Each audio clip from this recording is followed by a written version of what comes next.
Since the dawn of time, man has been curious. And for almost as long, the Vibes Broadcast Network has sought the truth. Investigate, discuss, explore. Okay, maybe in other episodes, but this one is just listen to the vibes.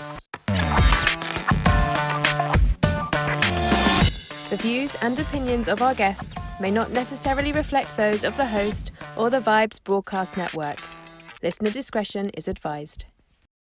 Welcome, everyone, to another episode of Listen to the Vibes. I have here Mr. John Miles. He's going to tell us a little bit about himself, a little bit about what he does. He's an author, a speaker, and a lifestyle entrepreneur. Did I get that correct? You did. Well, let's hear you just tell us a little bit about yourself. Well, Kyle, first off, thank you very much for having me on the show and exposing me to your audience. It's very great to be here.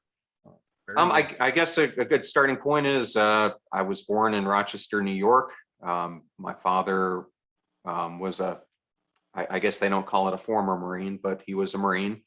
And we ended up traveling around quite a bit, both through that and through his sales positions. I grew up most of my life in rural south central Pennsylvania, just outside of York, Pennsylvania. And from there, I was lucky enough to get an appointment to the Naval Academy. So spent 4 years in Annapolis, commissioned as a naval officer, and then was fortunate to lead specialized teams in war zones such as Iraq, the Bosnian conflict, Northern Africa, etc. Well, let me start off by saying thank you for your service.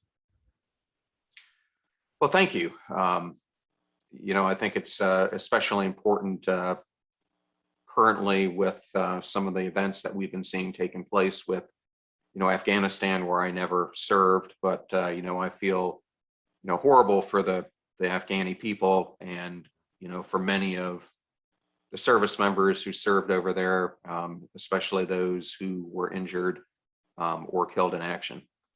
If those videos are horrific, seeing those men just trying to cling on to the planes to get out of there, it makes you, you kind of feel their pain and they're being so scared. So yeah, I definitely have some compassion for them. Yes, and I feel a ton of compassion for the female population of Afghanistan who are going to go back to the medieval times under the Taliban rule. So definitely terrible all the way around. Yes, for sure.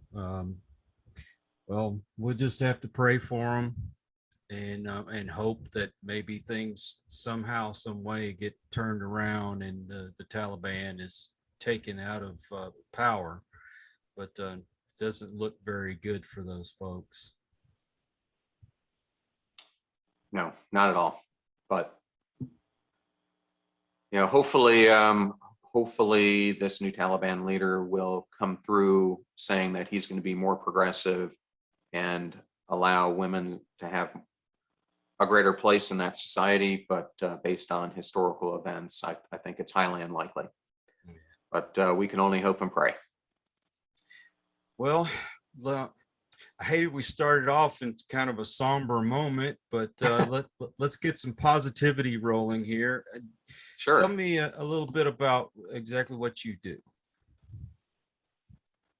Yeah, so I describe myself as a lifestyle entrepreneur because I really am a fan of Lewis Howes.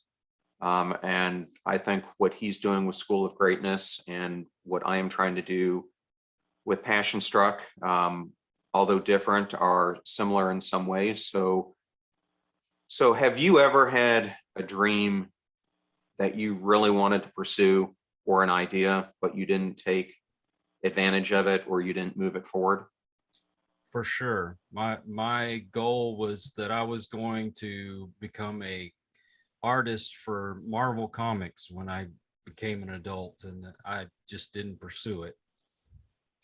Well, my what I try to do is to be the catalyst that helps people take action on their ideas, if I had to sum it up. And so that's what the whole Passion Struck brand, the podcast, the YouTube channel are all about. I sat back and I keep seeing that the rate of entrepreneurship and business fatality, the two things that made not only the United States, but most of Western civilization break out, have both been on a steep decline for over 20, 25 years. And then on top of that, there was a Gallup poll that came out in 2019 that showed that 87% of the world's full-time 1 billion workers are disengaged. The way I interpret that is that means that only 13% of that 1 billion workers actually like what they're doing. So my purpose is to help those people who are the underdogs of their own life, which I consider to be that 87% of those billion workers, get out of what I call the four things that are impacting them, and that's boredom. They could be beaten, battered, or broken by different events in their life. So that is really what we're trying to do with this Passion Struck movement, is to bring a new way of thinking that helps people get out of living at lesser than their full capabilities and trying to move into a no regrets life.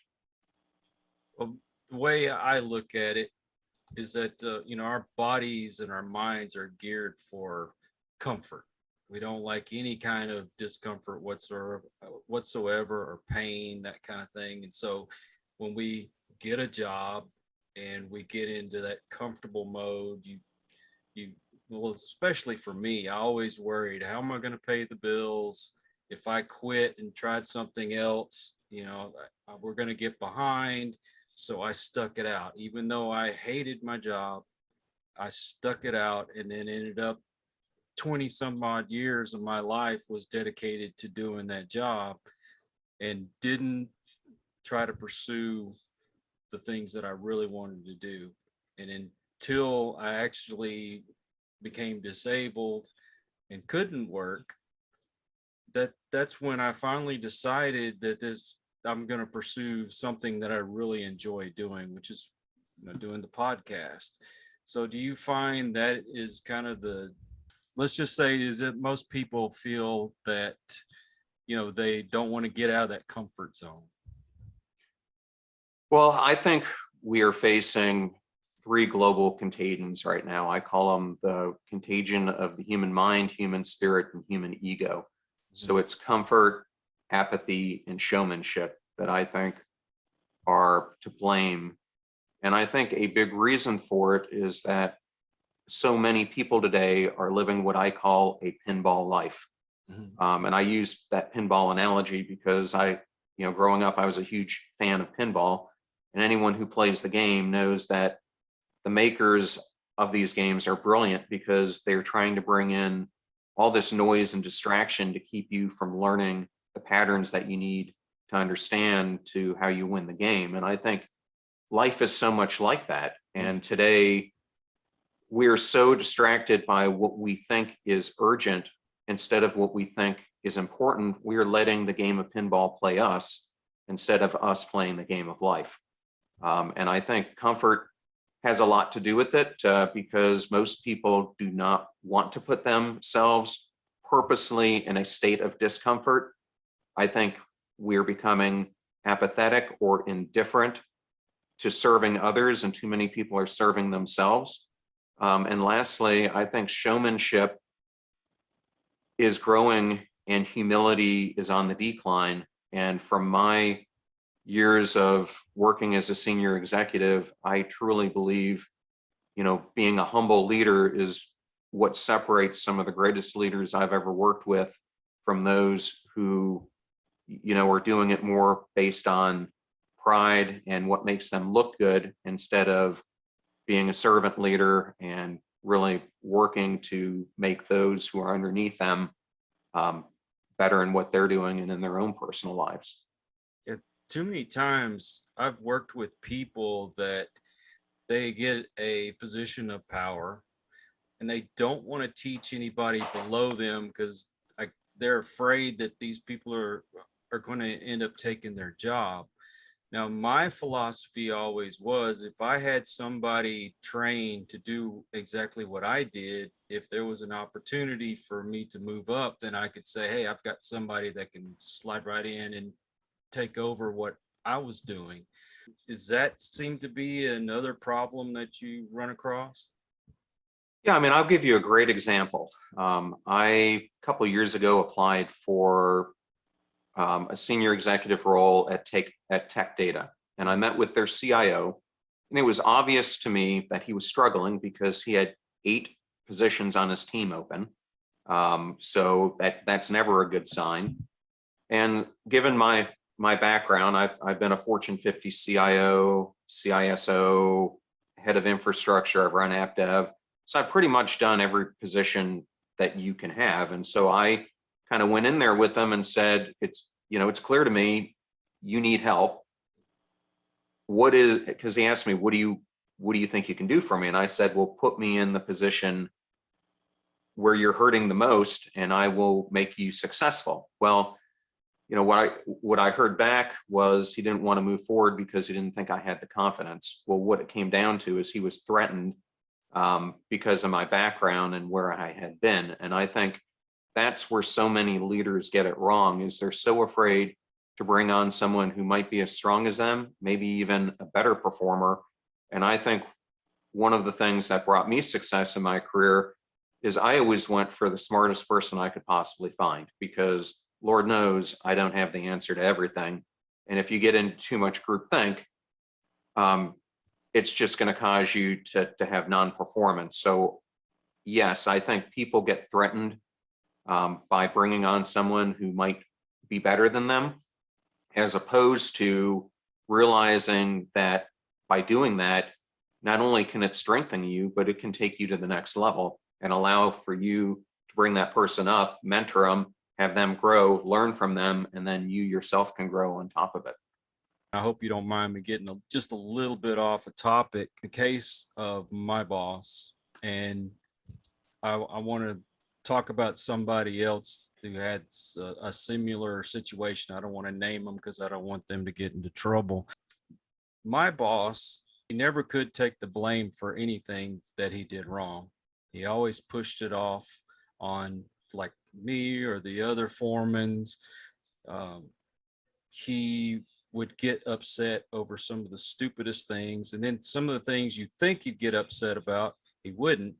I'm going to tell you something I did that I don't understand why I got in trouble for.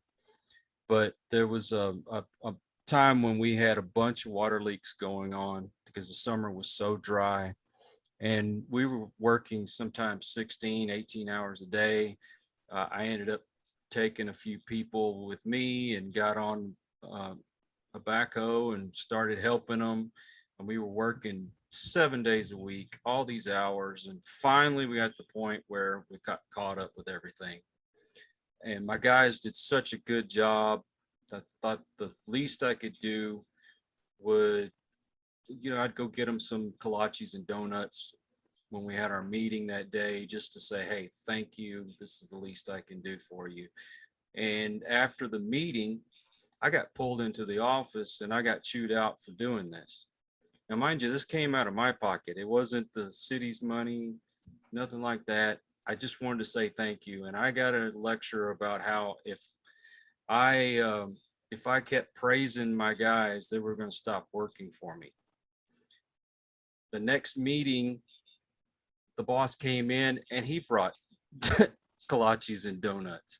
So I don't understand this mentality of this, like say this other person that I'm talking about, you get told one thing to do it this way, and then when it doesn't work out, you get griped at because you should have done it another way. You just don't know where you stand, where you come and go. What prompts a boss to act that way?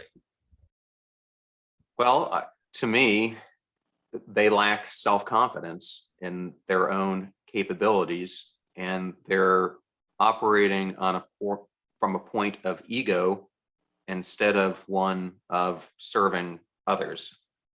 You know, there's been so many examples of whether it's been bosses or coworkers throughout my career that I've seen who fall in the same trap. I was working for a company a couple years ago, and I had a peer. It was interesting because he was over technology, etc., and I was driving kind of marketing and business development. But he kept on putting his hand up for everything because he thought by volunteering that would make him look better to the owner of the company. But the problem was he was signing up for so many things that he got none of them done. And many of these things were critical functions that we needed, such as a proper way to get email marketing messages out. And he would never take any accountability for all of it, for any of it. And I think it ended up causing his complete downfall because he ended up eventually getting fired after getting so many opportunities to come forward. But he also alienated us from even wanting to help him, because when you divert all that blame to everyone else but yourself, it causes such a ripple effect. And I think the one thing that we need to do more of in society is admit I am wrong.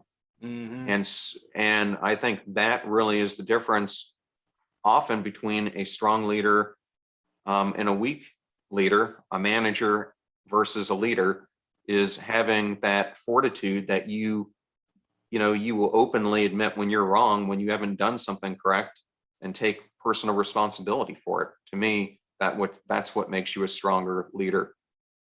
It's funny you mentioned that because my boss used to volunteer to do all these odd jobs for the city, that had nothing to do with our department. And, we were already shorthanded. They wouldn't hire any new people. We had more projects on our plate than we knew what to do with. So not only were we being volunteered to do that, but then I was getting griped at because we weren't getting our own projects done. So that is so frustrating. It's frustrating beyond measure. But let's get back on a more positive note. When you are, I guess you'd call it, mentoring someone to become successful, to pursue the things that they want to do in this life, how do you go about doing so? I am taking a multi-prong approach. So first off, I think that one of the best ways that people lead is by having content that is entertaining and engaging, that gets them to lean in, to relate to it and learn. So what I've been trying to do first off is to produce content, because I think we are in the content economy, that is really not only positive in nature, but is giving the mindset shifts, the actions that people can take, lessons to how they turn their life around. And I do that through podcast episodes, through micro videos, through long form videos, through articles and other things. So that's one piece of it. Another piece is by doing seminars and providing membership type programs where, there's a lot of free content there, but if you need more specific content, you can get it there. Through coaching programs that both myself and trainers that we train do, and our training is specifically on how do we achieve or help you achieve peak performance. And that's not just in your career, it's really in your life. So for me, it's what are those things that are holding you back from achieving top cognitive performance? So that could be your wellness, it could be your diet, it could be you've gone through a past trauma, it could be you've had, as we discussed before the show, a head injury, and it's putting you around a support system that's going to get you to function as high as we can possibly get you to function. If you're not, one of the biggest issues I find is people believe that they can chintz out on sleep. And so many people don't do that one thing, and yet only 1% of all humanity can function on less than 6 hours of sleep a night. So if you keep chintzing on that, it's going to affect so many things, from mood to your cognitive capabilities, to pain, to overall happiness and wellness. So it's really looking at a person through all those dimensions, and trying to give them the coaching that they deserve. And then I do so through public speaking and keynote speaking, and lastly, an upcoming book that I've got I'm working with a publisher on right now. So those are kind of the different mechanisms.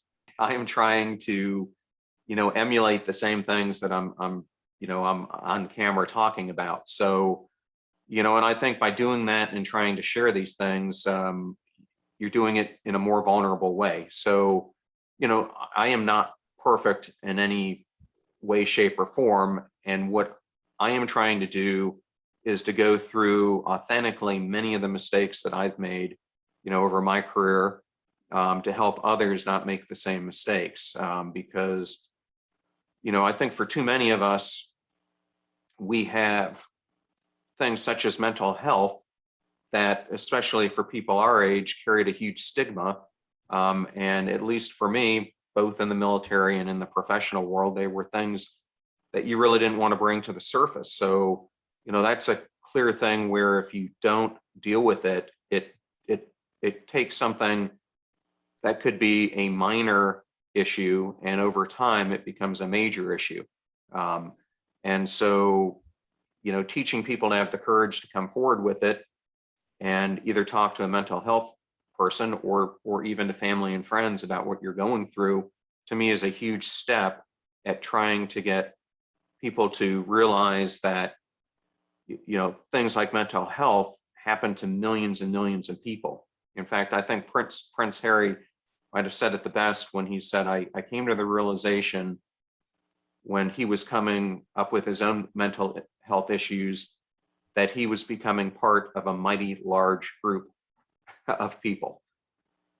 So it's doing things like that. So to me, it is completely a balance between many different functions. And the way I like to look at this is, I had a really good career coach 6 or 7 years ago, and he gave me this model that I have since applied. And he said, you have lived your life up until this point by thinking about living on a stool that has one great support in it.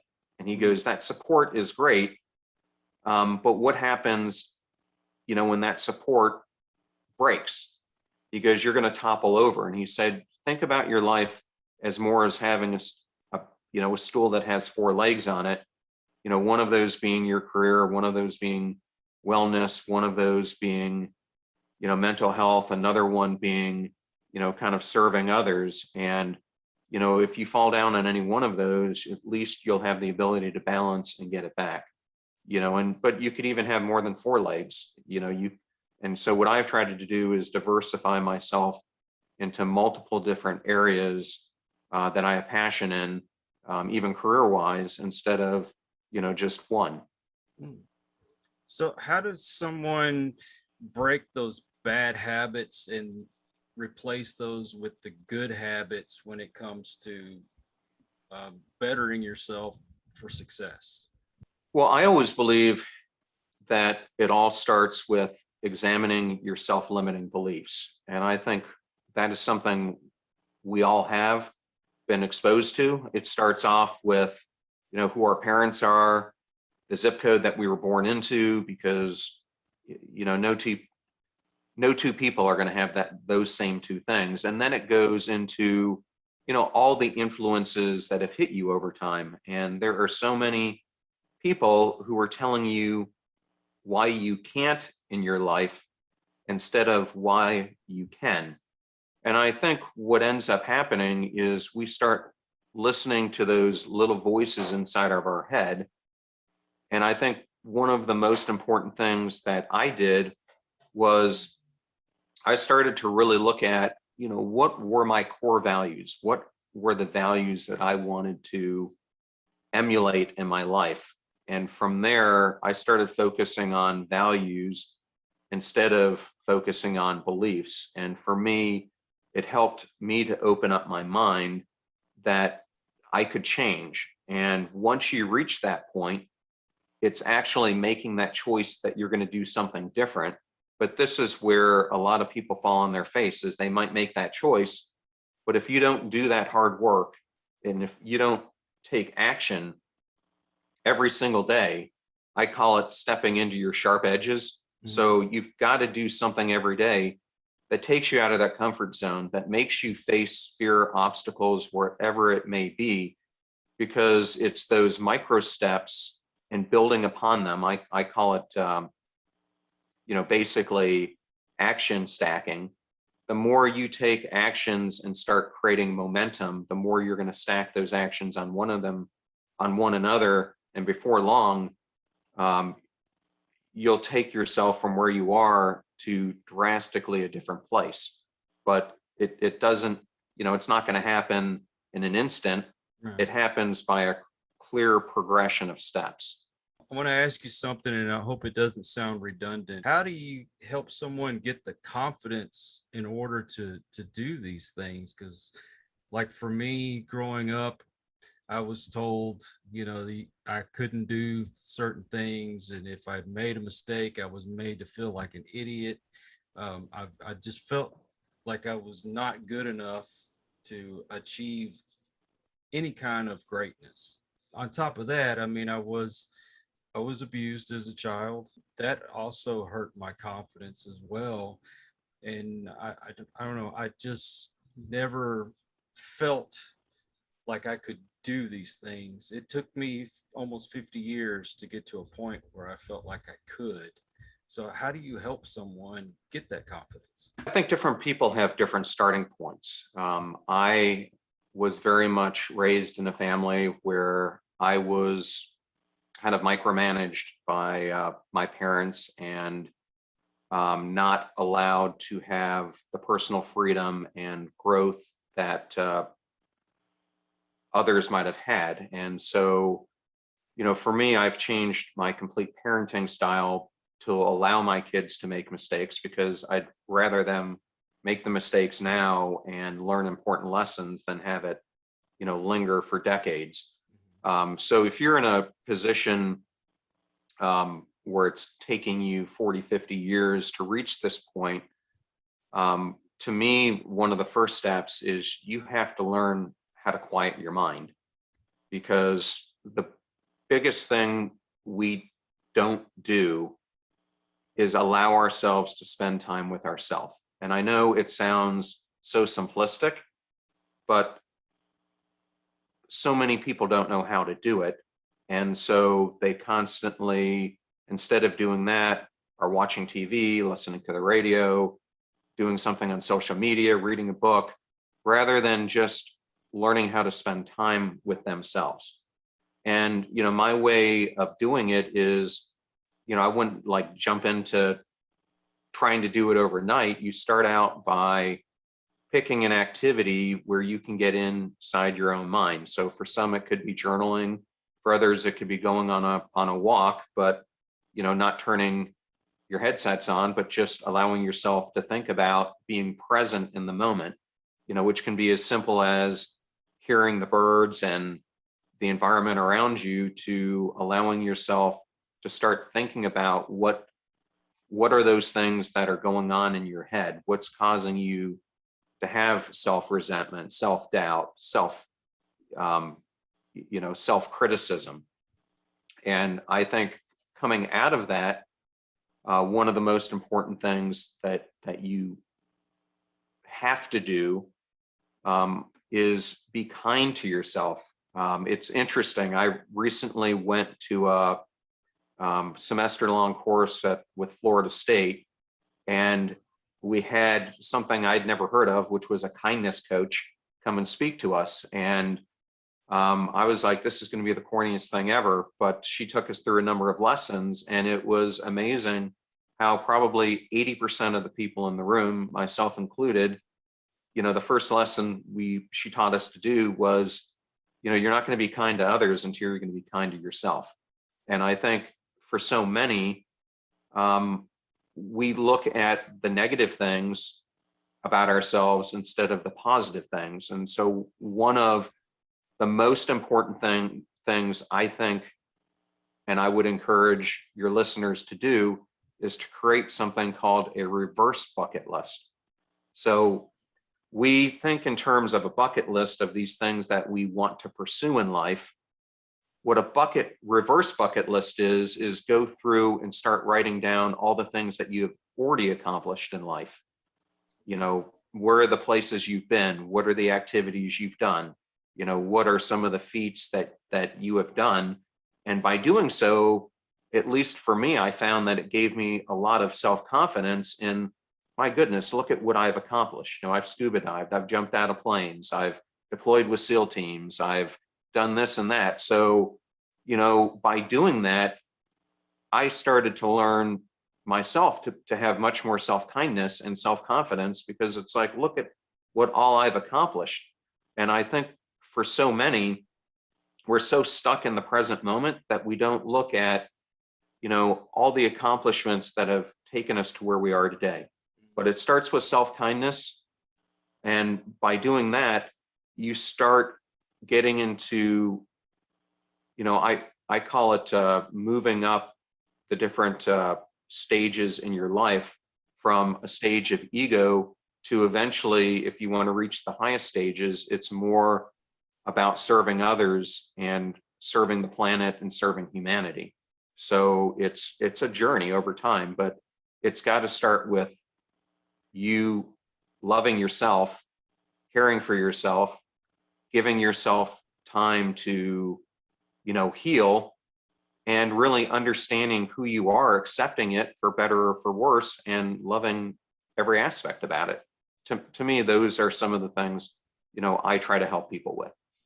Well, something that I learned, I will admit, I'm terrible about continually doing it every day, but I encourage everybody to do is, number one, the daily affirmations.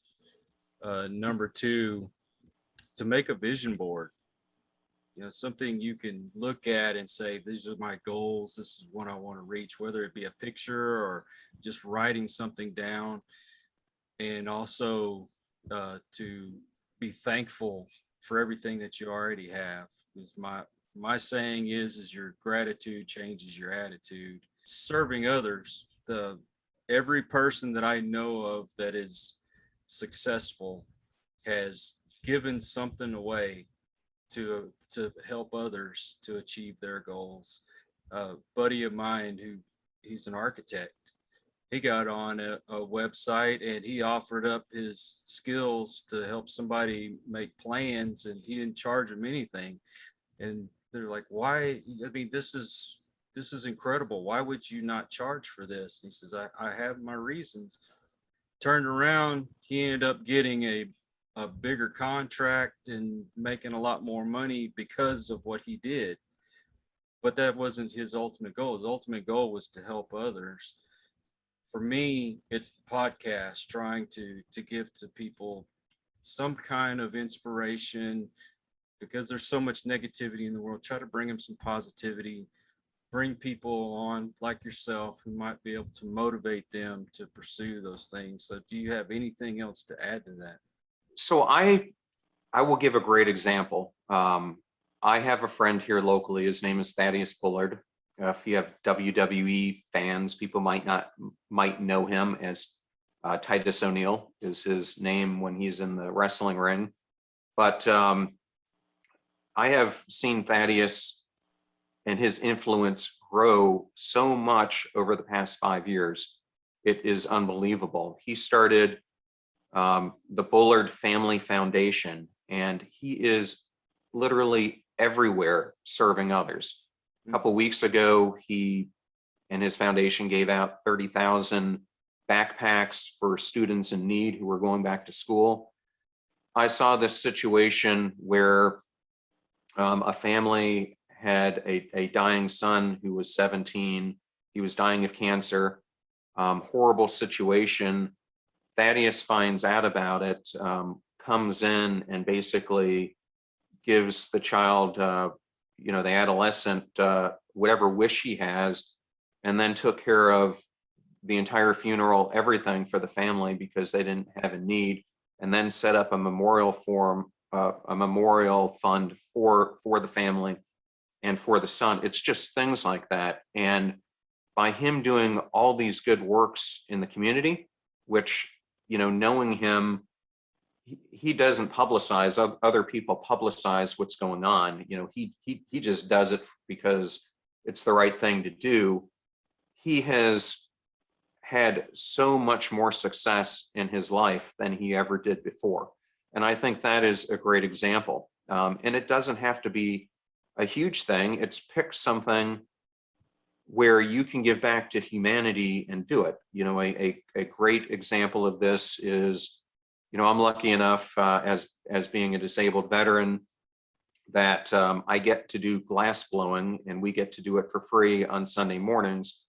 But it wouldn't have ever happened if another veteran hadn't gone forth and created the program and gotten the funding and everything. And now he comes in and he teaches other veterans who have post-traumatic stress disorder. It's a way of coping with it. So these are just some slight examples of ways that you can give back. But I would completely agree with you, whether it's through your podcast or some other means. When you start giving to others, the universe, I'm a huge believer in the law of attraction. Awesome. And then when you put yourself out there and you create, whether it's that vision board you talked about, I call it personally a personal contract with yourself, but I agree with you.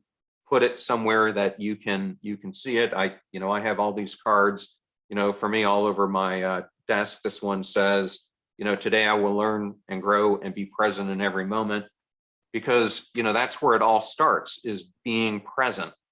I recently had a conversation with a Naval Academy classmate of mine, happens to be a pretty famous guy. He was a Navy SEAL, became an astronaut, became the chief astronaut. And I asked him, if you went back and talked to the midshipmen and you could give them a lecture on anything, what would it be? And he said, it's being present in the moment.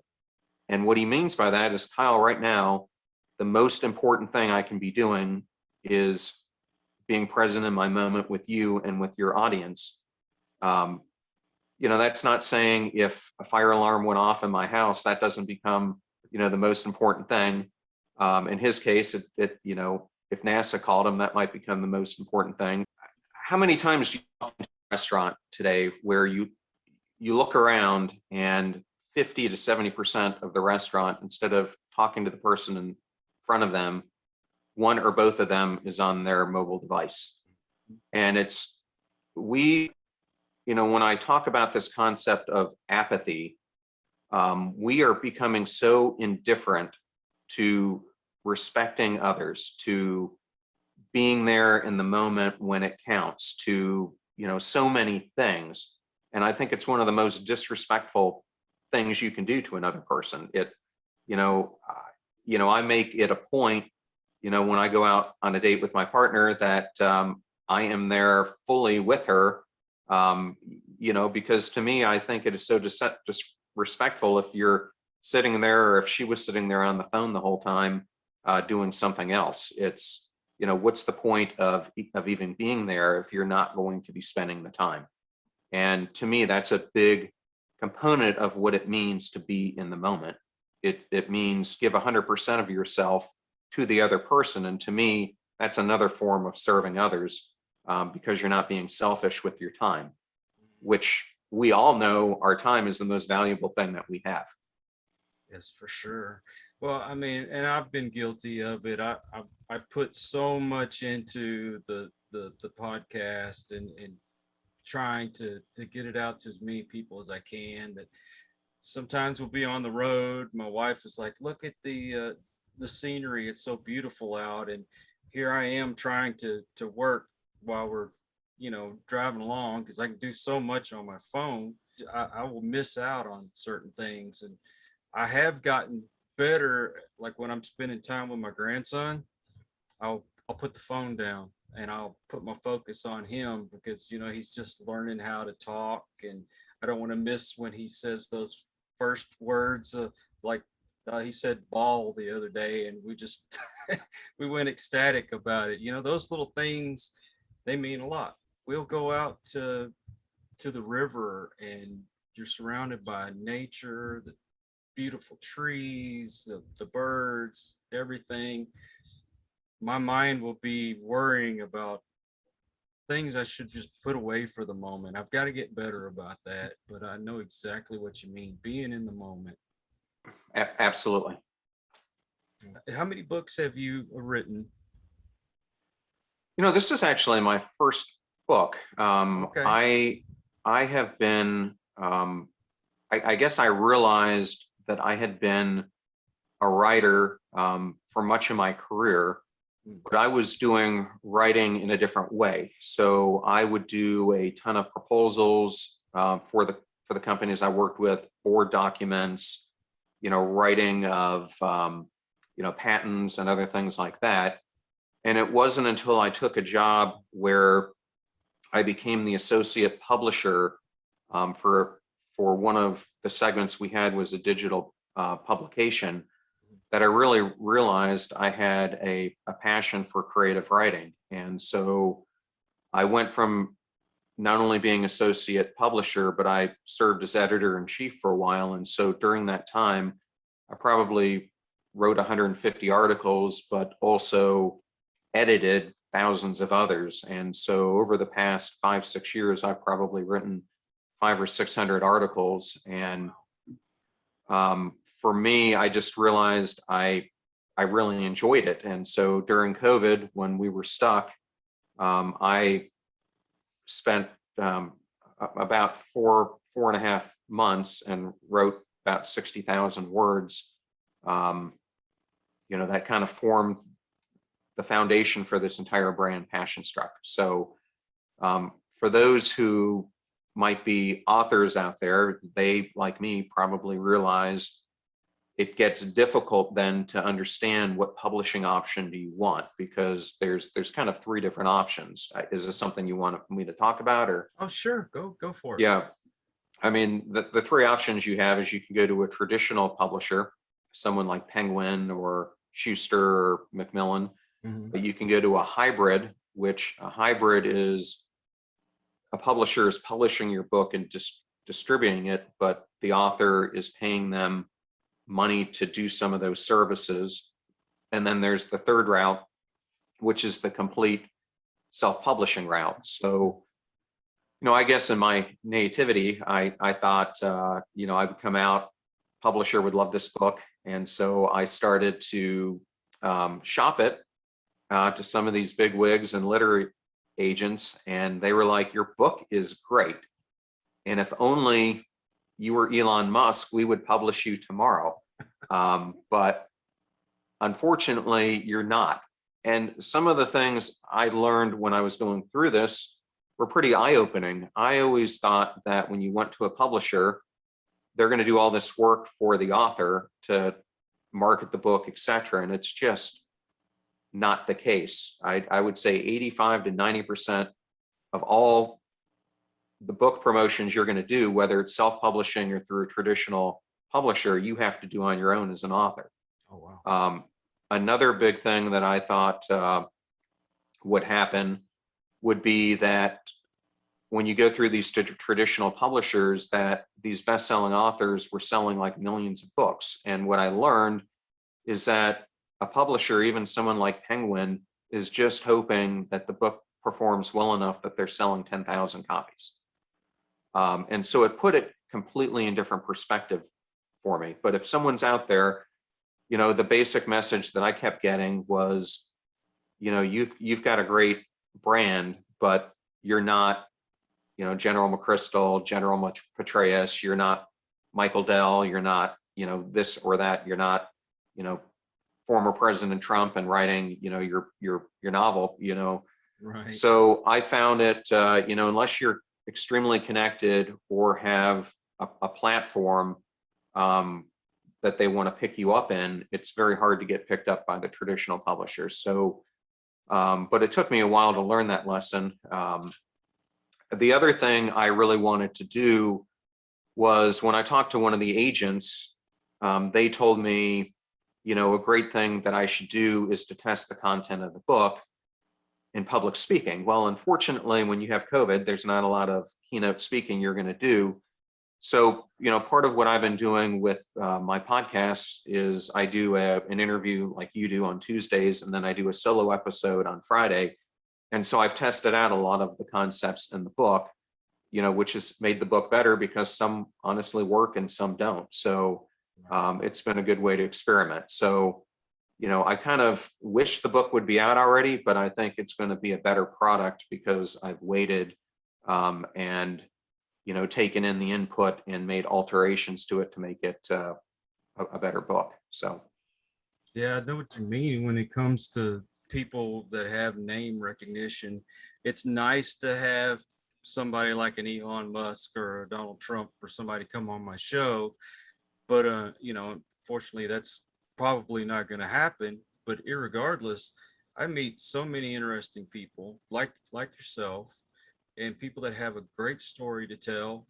And because people don't know who a lot of y'all are, then I don't get the views that I would say. I've had some different actors and musicians on the show. So people just need to give other folks a chance to tell that story, and they might find something they can relate to.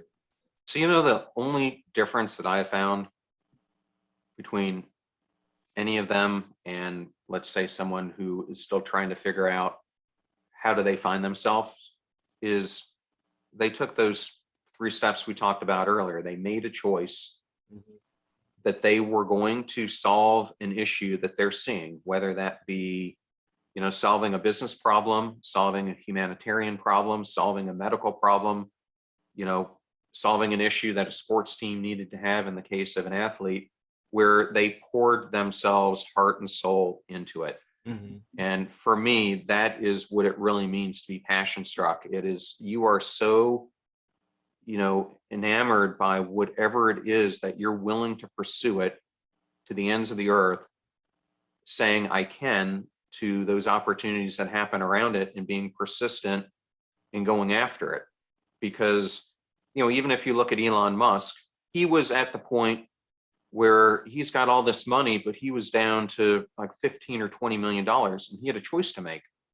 Was he going to put the money in Tesla, which was doing so-so? Was he going to put it in SpaceX? Was he going to put it into his other venture? And he made the decision that he was going to put it in all 3, but he could have wound up bankrupt in all of them. So after a while, it's taking these risks and opportunities because you believe so much in them. And, no one becomes an entrepreneur without putting their heart and soul into it, their money into it, etc. And that's what it ultimately takes. And that's what differentiates those people who have had those incredible breakthroughs compared to the ones who might not have. So I know with all this pandemic stuff going on, it has been difficult to get out there and to be a speaker. Are you able to get out and do engagements now, or is it still kind of slow? I am just starting to get out again. I've been doing virtual seminars, virtual speaking. I was recently asked to speak in person to the NFL Players Association, so I'm going to give them a talk, which I'm really excited about. And then I'm trying to get back into doing much more of that now that things are opening up. Okay. Now, do you have a website? I do. If someone wants to learn about me personally, they can go to johnrmiles.com. And if they would like to learn about Passion Struck or the Passion Struck podcast, they can go to passionstruck.com. Okay. Now, do you have like your schedule of speaking engagements on there? I currently don't, but if someone wants to hear me speak, they can get their weekly dose Tuesdays and Fridays, either through the podcast episodes or through my solo episodes, which I do on Fridays. Or I also have a YouTube channel, John R. Miles, that has about 150 different videos on there on a huge range of topics. Okay, we'll definitely put all those links in the description. Again, social media. Yes, I'm on Instagram as John R. Miles. The podcast is on Instagram as the Passion Struck Podcast. I'm also on Twitter as John R. Miles. And they can also find me on LinkedIn, John R. Miles as well. Unfortunately, our time is coming to an end. And I want to thank you for coming on and giving me some of your time today and for our audience. And do you have anything that you'd like to say before we sign off? Well, Kyle, first, thank you for having me on the show. And for the audience, thank you, if you're still here with us right now, for spending your time with us, because I realize how precious it is, and that there are 2.6 million other podcasts that you could be listening to. And I hope I was able to provide some guidance today. And if there's more information that you would like, please contact me. I think whether it's you believe in God, you're a Buddhist, or you believe in the universe telling you something, I think that each of us is being called to do something. And until you open up your mind to being receptive to it, you're going to keep ignoring it and doing a calling that is different from what you're destined to do. And so I would highly encourage people to listen to that inner voice and what the universe is telling them, and to act upon it and make the choice that you are going to do it. And it may feel like you're jumping off, the side of a cliff without a bridge, but that's the leap of faith sometimes that you have to take. Well, thank you very much. And I really appreciate what you're doing with the show and how you're trying to influence people. Well, thank you very, very much. Everybody that's listening, please, we need your support. So subscribe, share, comment, like it, all those great things. And till the next time, take care and peace. We hope you enjoyed this episode of Listen to the Vibes. You can catch us on Buzzsprout or wherever you listen to your favorite podcasts, and on YouTube. Follow us on Facebook at The Vibes Broadcast Network